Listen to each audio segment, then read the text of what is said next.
Sejam bem-vindos a mais um episódio do Café Ciência e Fé. Estamos de volta com a nossa rúbrica dos cromos medievais e hoje temos aqui um cromo muito especial. Pierre de Maricourt, também conhecido como Petrus Peregrinus ou Pedro Peregrino. Mas antes de entrarmos para o conteúdo do episódio, como habitual, eu sou o Gonçalo Andrade e aqui comigo hoje tenho o Bernardo Mota. Olá, Bernardo. Olá, Gonçalo. Olá, Gonçalo. Olá a todos os que nos ouvem. Então estamos de volta aqui com os nossos cromos, que já não fazíamos isto há algum tempo. Sim, há que completar a caderneta, não é? Ainda temos aqui muitos espaços em branco. Exato. Então, mas este estava aqui na nossa lista, o Pedro Peregrino ou Pierre de Maricourt. Maricourt não significa peregrino, mas... Era a aldeia de onde ele era natural. Quem é este Pedro Peregrino e por que razão é que ele é... Por que razão é que o metemos nesta nossa lista, não é? De sábios medievais. Que impacto é que ele teve no estudo da ciência e na aplicação da razão junto com a fé? O Pedro Peregrino é uma figura medieval do século XIII. Nós chegamos ao conhecimento dele... Bem, ele é muito comentado a partir do século XIII, não só nessa altura, mas depois também ao longo dos séculos, pelo seu trabalho numa área muito específica, a área do magnetismo. Sabemos muito pouco sobre ele. Ele provavelmente seria um sábio solitário. Nós procurámos aqui, não encontramos nenhuma associação do Pierre de Maricourt a uma universidade. Ele nasceu, como diz o nome, na aldeia de Maricourt, Picardia. Isto fica no norte de França, ao pé de Péronne. Um fulano solitário que se dedicava ao estudo da natureza, à metalurgia, certamente um interesse muito grande pelos metais, porque ele vai ficar conhecido para a história da ciência por ter escrito um tratado em forma de carta. É um tratado bastante fora do habitual, ou seja, nós não estamos a falar de uma obra académica que nasceu no meio académico. Pelo contrário, esta carta, que tem o título Carta de Pedro Peregrino de Maricourt, Sigério de Foucault militar, tem uma carta que ele envia para este soldado chamado Sigério de Foucault, e a carta dele é acerca do ímã, portanto, Epistola de Magnete, acerca do ímã. E é através desta carta, não é, que vamos descobrir as ideias inovadoras do Pierre de Maricourt acerca do magnetismo. E também, e falta dizer uma coisa, falta dizer que a primeira pessoa realmente a citá-lo e a comentar esta sua carta foi o seu discípulo Roger Bacon, outro cromo da nossa caderneta. Não deixem de ver esse episódio, porque eles têm uma ligação muito próxima. O Roger Bacon deu a conhecer a obra do Pierre de Maricourt. Mais tarde. Deixa-me só ver se eu percebi. Portanto, nós temos a Epístola aos Efésios, não é? Temos a Epístola aos Coríntios e temos a Epístola dos Magnetos, é isto? É isso mesmo, num contexto um bocado diferente. Mas é isso, é uma carta. É uma carta, é isso mesmo já agora, não é? Epístola, não é? Nós ouvimos esta palavra todas as vezes na missa, não é? Epístola quer dizer carta. Exato. Mas não é uma coisa, isto não é uma um carta apontamento dirigida importante, aos magnetos, é uma carta sobre magnetos. Sobre o magnetismo, sobre o ímã. Não é a mesma coisa que... Exato. Mas fizeste bem fazer esse parênteses, porque assim esclarecemos o significado da palavra epístola. Exato. Portanto, temos conteúdo científico, temos conteúdo filosófico e religioso e temos notas sobre... Sim, isto é o Café sobre Ciência e Fé. O vocabulário da língua portuguesa. Contem aos vossos amigos. Isto é o Café Ciência e Fé. Exato. Mas então... O que é que esta Epístola dos Magnetos tinha de especial para ser aqui referida? Tinha vários detalhes interessantes capazes já a identificar, mas não deixem de reparar no detalhe que esta carta é enviada a um soldado. O que é que isto nos sugere? Sugere-nos que este tipo de temas científicos e suas aplicações práticas circulavam na sociedade fora dos meios académicos. O autor não é um académico, o destinatário também não é um académico. Não deixem só de reter esse detalhe quando às vezes as pessoas dizem: mas porquê é que se diz que a ciência surgiu na Idade Média? Bom, isto não é só um conjunto de académicos que nós trazemos aqui para a nossa caderneta. Este é um cromo que não é um académico, é um sábio privado que escreve sobre um tema científico a um soldado. Reparem bem o curioso que este exemplo é. Bom, nesta carta... E que mais tarde é citado por académicos. E mais tarde, claramente, vai entrar depois nos debates académicos, certamente. Não é? Podemos recordar já agora um Gilbert, não é? Que no século XVI escreve sobre magnetismo e vai aproveitar estas ideias do Pierre de Maricourt. Então, que ideias são essas? Bom, resumindo, na sua carta ao soldado Sigério de Foucault, ele comenta os seguintes temas. Como identificar os polos de um ímã?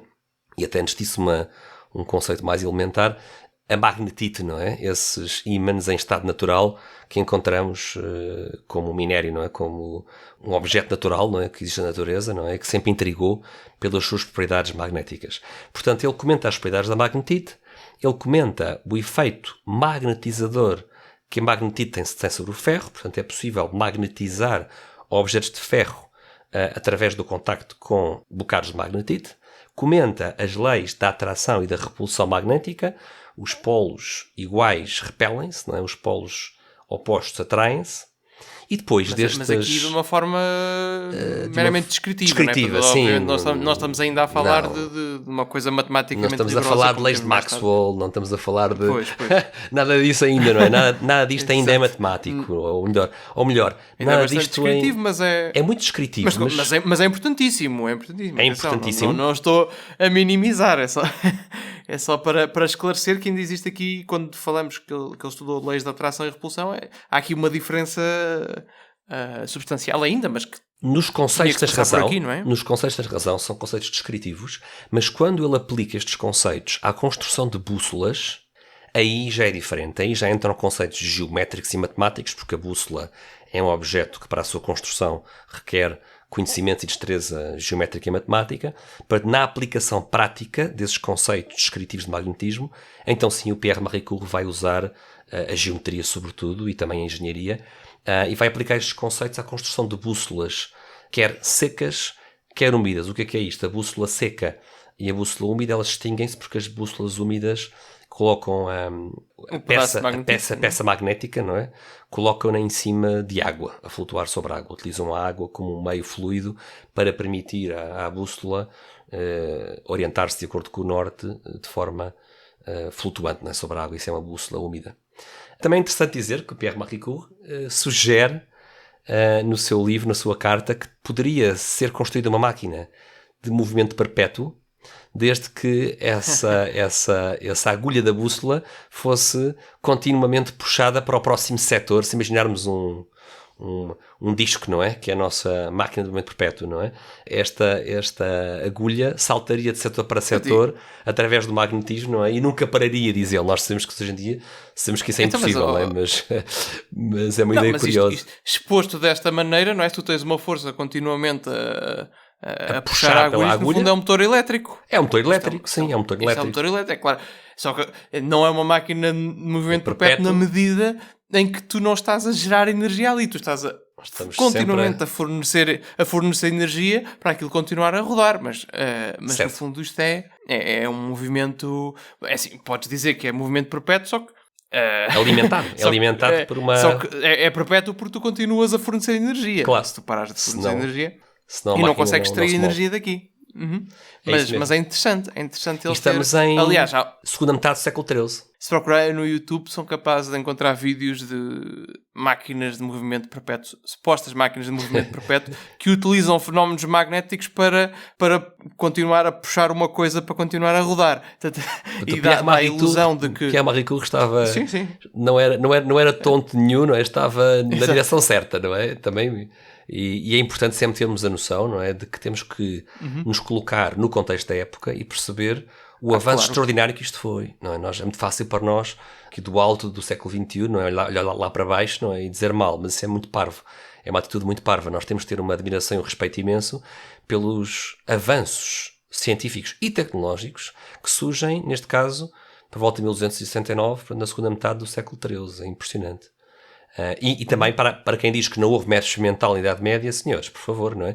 Temos aqui um exemplo e vamos tratar de vários exemplos, este não é o único. Exato. Então, aqui só terminando um bocadinho, portanto, existe aqui alguma especulação em relação ao Pierre-Marie Curie, porque o nome que normalmente vem associado, e em português nós dizemos que era o Pedro Peregrino, portanto, existe quem pegue, portanto, de facto não se sabe muito sobre a vida dele, não é?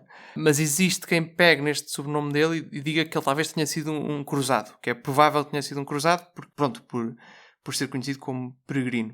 E finalmente, focando-nos ainda aqui nesta parte na parte científica, é engraçado ver que ainda hoje o grupo das geociências da União Europeia, o European Geoscience Union, ou seja, pronto, traduzi um bocadinho mal, mas pronto. O European Geosciences Union ainda hoje atribui uma medalha, que é a medalha Petros Peregrinos, para quem faz contribuições significativas no campo do magnetismo. Portanto, continua a ser visto um pouco como o pai Exato. do magnetismo. Eu também fazia, acho que isso é uma ótima nota final aqui para o nosso episódio, mas eu fazia só aqui uma ressalva, nota de rodapé, para os puristas que nos ouvem. Quando nós dizemos o pai desta área ou o pai daquela área, ao longo destes cromes medievais, uma ideia que é transversal a eles todos é que a ciência fez-se como um trabalho de equipa, ao longo dos séculos, palavra que passa palavra, incrementais, e por isso, só para ficar claro, o Pierre de Maricourt não inventou as bússolas, já havia bússolas antes dele.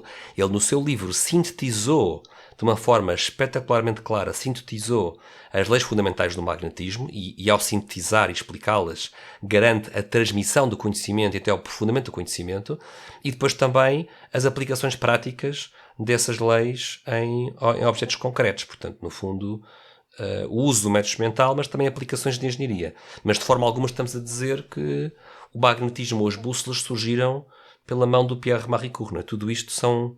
O Pierre Maricourt não cai do vazio, não é? Também ele se inspirou em autores anteriores, sim. Sempre, não é? Isto é um traço contínuo em toda a história da ciência que o conhecimento se transmite, não é? De pessoa a pessoa e vai crescendo. E vai se desenvolvendo incrementalmente, não é? É claro que o magnetismo já era conhecido muito antes disto, mas hoje em dia o magnetismo também é conhecido, mas conhece-se muito mais do que se conhecia na altura do Pierre Maricourt, e ele conhecia mais do que se conhecia na altura em que ele foi descoberto, penso que na Grécia Antiga. Portanto, por favor, não digam que na Idade Média não havia método experimental e que só quando a Europa se libertou das garras da Igreja Católica é que o método experimental pôde florescer. Não digam esse tipo de coisas porque não faz sentido nenhum.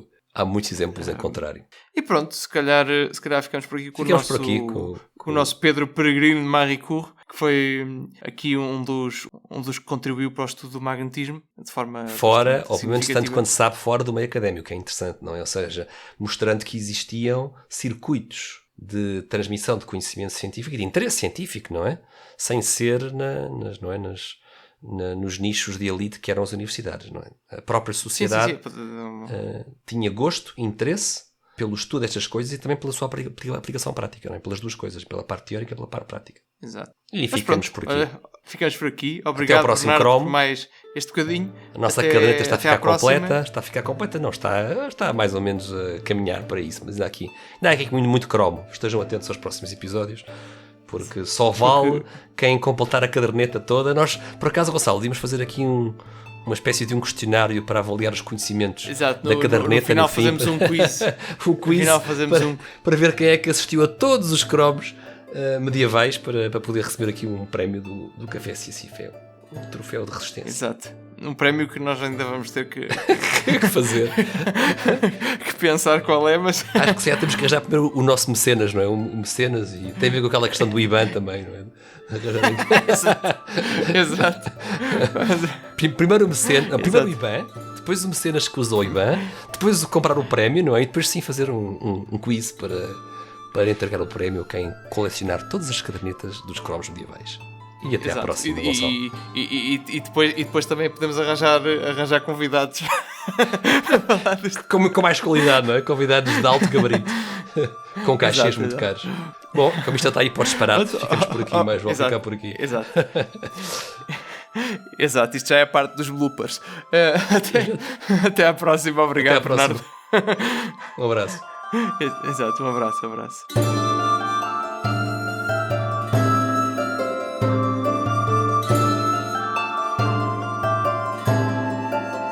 Mais um dos nossos cromos medievais, Pierre Maricourt, autor da Epístola aos Magnetes. O que é que acharam? Esperemos que tenham gostado deste episódio. O Café Ciência e Fé volta em breve com novos temas, sempre a mostrar a harmonia entre a fé e a razão. Até lá, fiquem bem.